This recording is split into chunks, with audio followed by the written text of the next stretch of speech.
Hello again, friends. Welcome back. My name is Oscar Montes Iga, certified wine and spirits instructor for the International Wine and Spirits Guild. And thank you again for joining me here at the Booze Library. I'm at Uncork Vintage Academia. I'm your host. And today I bring you a special topic of interest. Happy Friday. We are celebrating Friday, and that is Friday spelled R-Y-E for Friday. Most of Fridays are dedicated to rye whiskey, but today we're going to switch it up a bit and let's talk about vodka. And more specifically, we'll obviously have a little bit of background on vodka as a general sense, but more specifically Ukrainian vodka. With that said, want to show support 100% to the Ukrainian folks, my brothers and sisters in Ukraine, fighting this terrible war, unjustified, and I hope we can all get through that phase of this world crisis sooner than later, with as many as little casualties as possible. So a big hug to brothers and sisters in Ukraine, actually physically and actively fighting the war, and of course behind them there's just hordes of people behind the front line, supporting the resistance. So that's really what it is. Long live Ukraine, and greetings to Margot, my Ukrainian friend. Hopefully she'll be watching. But with that said, Friday is dedicated to rye whiskey. Today we're going to dedicate it to rye vodka, Ukrainian vodka. So there's obviously been this hot contest of where does vodka come from, where does it originate, and it is really tough to tell the story, just because the traces happened so long ago that there's always bumps on the road, and there's always, in our modern mind, there's always a want to put things into a box, or in our modern terms, to put them into this specificity of whether it's geographical origin or the people that invented it, when we're talking about something that was developed well over 400 years ago. So back then we didn't really quite have the same political boundaries, the same regional lines. Maybe some people had less of a different type of national identity mentality in a way. So there's always been this hot contested battle of where does vodka come from. And vodka is a distilled beverage. It's something, a liquid that we concentrate through distillation, the vapors of distillation. When we distill a fermented beverage, once it's fermented, we distill it by heat. That heat throws out vapors that get concentrated into what we would call the spirit of that beverage. So vodka is a distilled beverage, is a spirit that has old school traces back to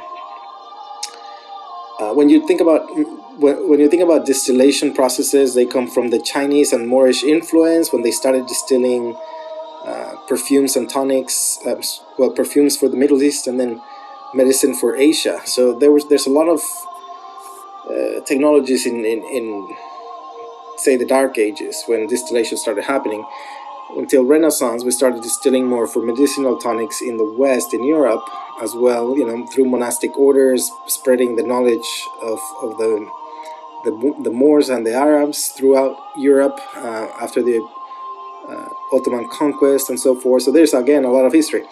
Eventually that distillation knowledge goes on to this area of the world that back then was known as the Polish Crown, so the Kingdom of Poland, which obviously is a huge empire. Part of the crown was Lesser Poland, and Lesser Poland was further divided into little sub-regions, right? Within those regions, in the late 1300s, early 1400s, in Lesser Poland, we have something called the Palatinate of Sandomierz. And if you look at the Palatinate, which predates, or it's after a duchy of the Sandomierz. When you look at the Palatinate, it kind of borders and stretches from southeast Poland to western Ukraine. And I may mention this specifically regional relevant, because that's really when we first see documented at the Palatinate the word vodka being recorded by the deed checker, somebody that was doing deeds in the Acta Grodzkie. And of course I'm going to butcher any of these names that are Eastern European, as I don't speak any of those languages. But the word vodka or vodka referred to medicinal compounds, chemical compounds used as medicine, and cosmetics and cleaners. But that's where we get the root word in document for the first time in the Palatinate for vodka, spelled W-O-D-K-A.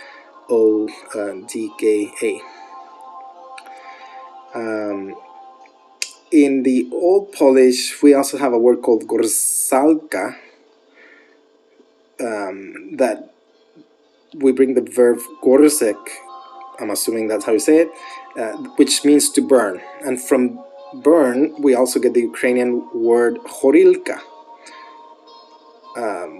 That the word appeared in Cyrillic appeared around 1533 versus the deed in 1405 with vodka. But horilka, it also means burning. And when you look at the traces of medicinal distillations, we have a further older root word called aqua ardens. And the Latins had developed aqua ardens as medicinal distillation.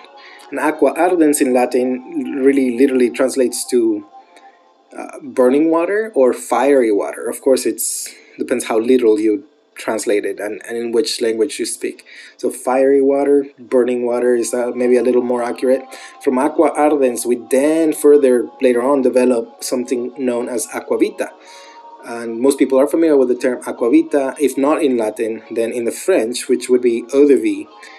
And in eau de vie, again, treated as medicinal, but then it started being more of a distilled beverage. That's when we first enjoyed the drinking of those medicines as eau de vie. And today in modern countries, we have distilled beverages that are still called that in their name, like aguardiente in Spanish or aguardiente in Portugal and Brazil, and akavit in Scandinavian countries. So we have a long history of distillation and beverages in general. But again, where do you trace vodka to? It's the Palatinate of Sandomierz, that again was in Lesser Poland at the time, and that borders southeast Poland and western Ukraine. So we're talking about these Slavic people that were, commuting back and forth throughout the kingdom. So you can't really say, oh, it is Polish or it's Ukrainian. Russia wants to have their hand in it and say that it is a Russian beverage, but Russian records of vodka come a little later. So the first traces we see are in the Palatinate. With that said, what I would rather explain further is, now that most of you are supporting Ukrainian vodka in your market, whatever brands you may have, I'm sure you're going to support them. You can kind of divide them into several styles of vodkas. And if you're looking at Western Ukraine, that is actually closer to Poland, the most traditional Ukrainian vodka is going to be rye, made with rye grain. And so a lot of these that I have are rye produced in Western Ukraine. If you get vodka produced in the further east, in the eastern border, you're going to get wheat-made vodka, and wheat is widely used in Russia. So they share that commonality in practices, in methodology, in traditions with Russia, that they use wheat, and Ukraine is a huge exporter of wheat. A lot of that goes into vodka in the eastern section of the country. And occasionally you'll also find a distillation with corn. So nowadays you also have corn as an option, but the most prominent is going to be rye for Western.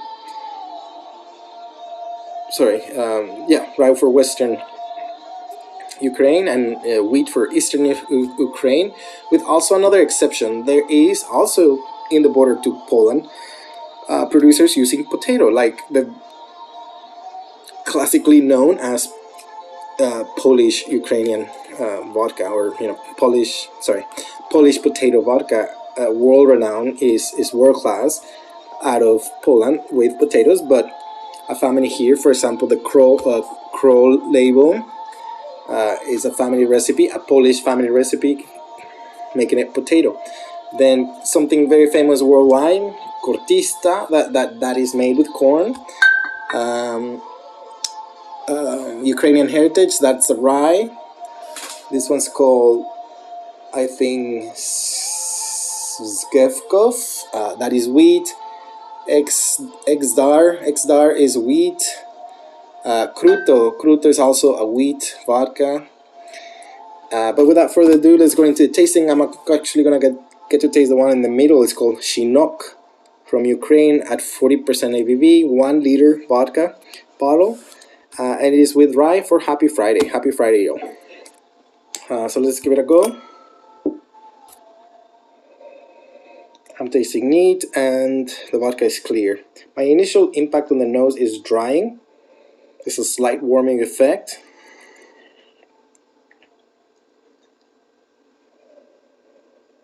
And the smells are mint. It's very refreshing, mint with piquancy. There's a little bit of savory, a little bit of oregano, a little bit of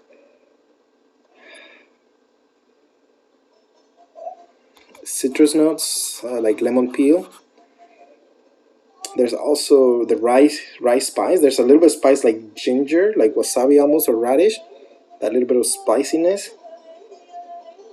And the malt, the rye comes as a like pumpernickel bread, almost like potato bread with grains and seasoning. The aroma is adequate and simple. And the length is average and ordinary towards fine.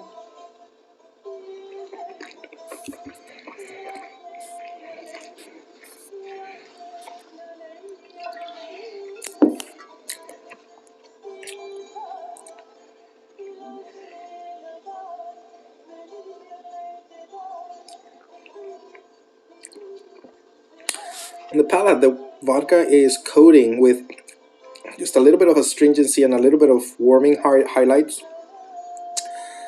On the palate, it's smooth. It's got a medium body with sufficient alcohol, sufficient towards generals. Part of that astringency is letting you know it's there. It's definitely not a wimpy vodka. And on the palate, there's a little bit of a shift, just a tiny bit of a shift from the aromas.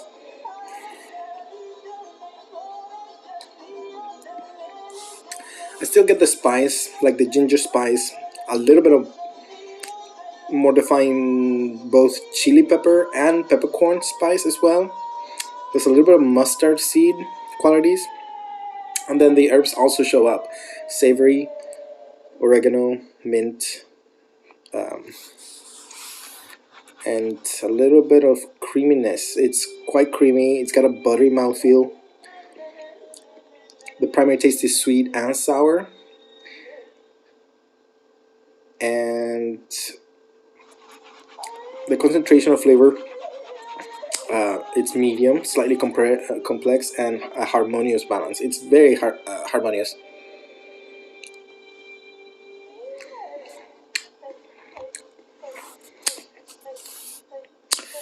The finish is pleasant and long to very long. It's quite clean. There's a lot of cleanness on the finish also. Most of the flavors attack the front and middle tongue, but then the finish is clean. I would call this very good towards excellent. Maybe just really excellent.